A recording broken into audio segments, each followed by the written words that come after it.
오늘은 고린도후서 3장 7에서 11절의 말씀으로 세상에서 가장 영광스러운 직분이라는 제목으로 말씀을 나누겠습니다. 말씀을 봉독하겠습니다. 돌판에다 문자로 새긴 율법을 선포할 때에도 광채가 났습니다. 그래서 이스라엘 자손들은 모세의 얼굴에 나타난 그 광채 때문에 비록 곧 사라질 것이었지만 그의 얼굴을 똑바로 쳐다볼 수 없었습니다. 죽음에 이르게 하는 직분에도 이러한 영광이 따랐는데 하물며 영의 직분에는 더욱더 영광이 넘치지 않겠습니까? 유죄를 선고하는 직분에도 영광이 있었으면 의를 베푸는 직분은 더욱더 영광이 넘칠 것입니다. 참으로 이런 점에서 지금까지 영광으로 빛나던 것이 이제 훨씬 더 빛나는 영광이 나타났기 때문에 그 빛을 잃게 되었다고 하겠습니다.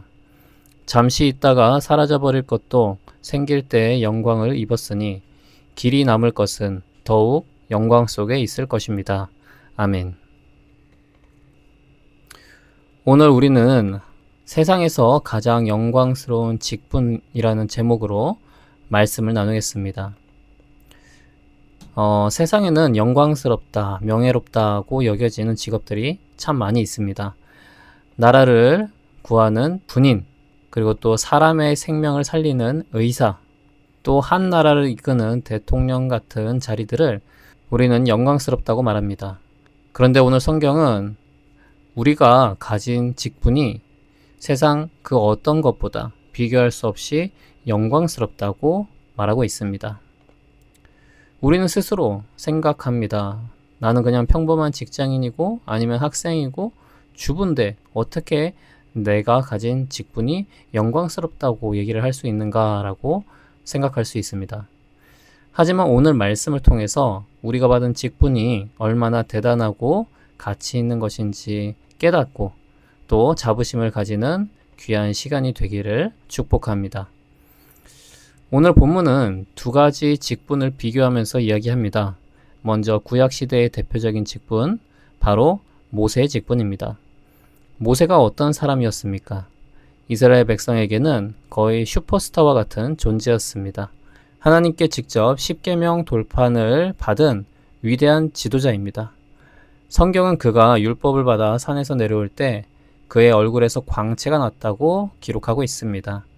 그 빛이 얼마나 강렬했던지 백성들이 무서워서 감히 모세의 얼굴을 똑바로 쳐다보지 못할 정도였습니다.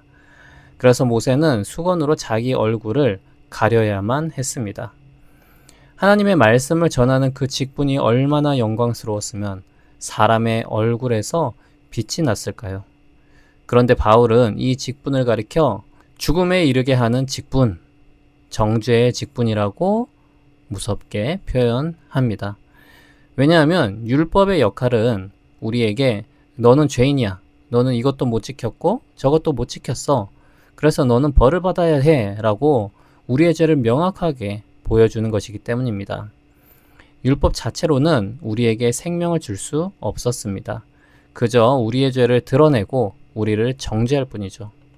그런데 중요한 것은 이렇게 우리를 정죄하고 죽음에 이르게 하는 직분마저도 눈부신 영광이 있었다는 것입니다.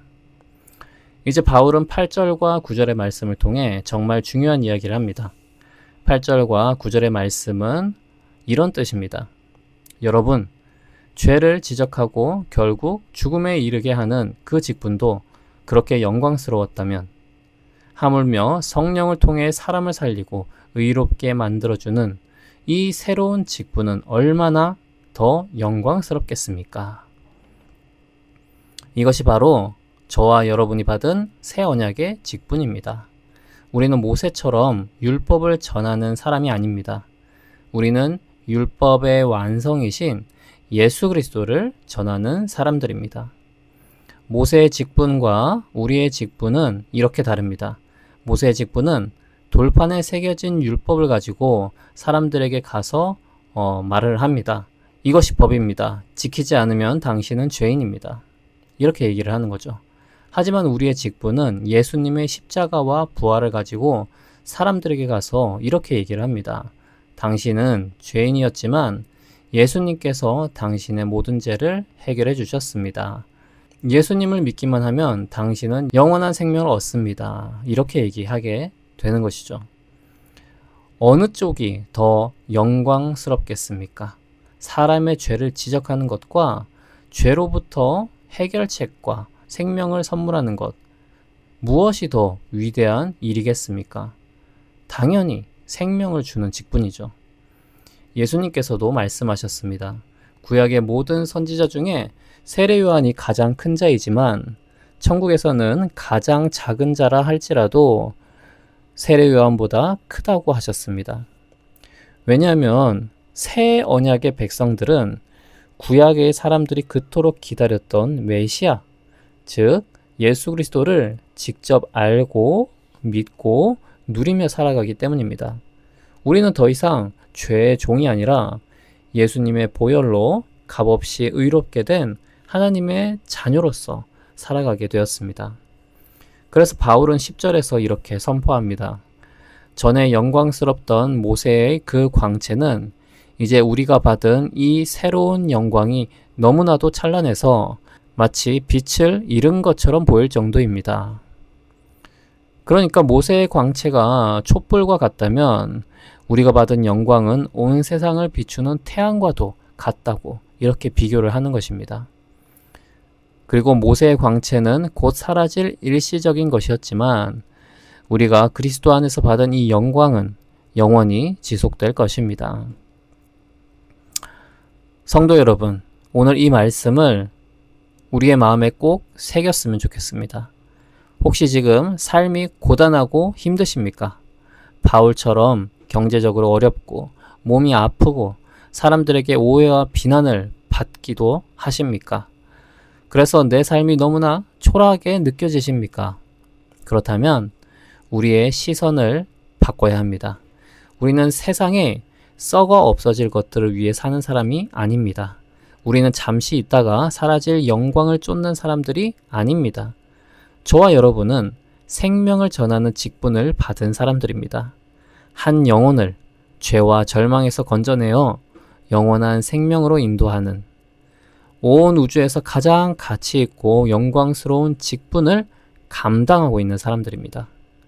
이 직분은 대통령의 직분보다 재벌 회장의 자리보다 훨씬 더 영광스럽습니다.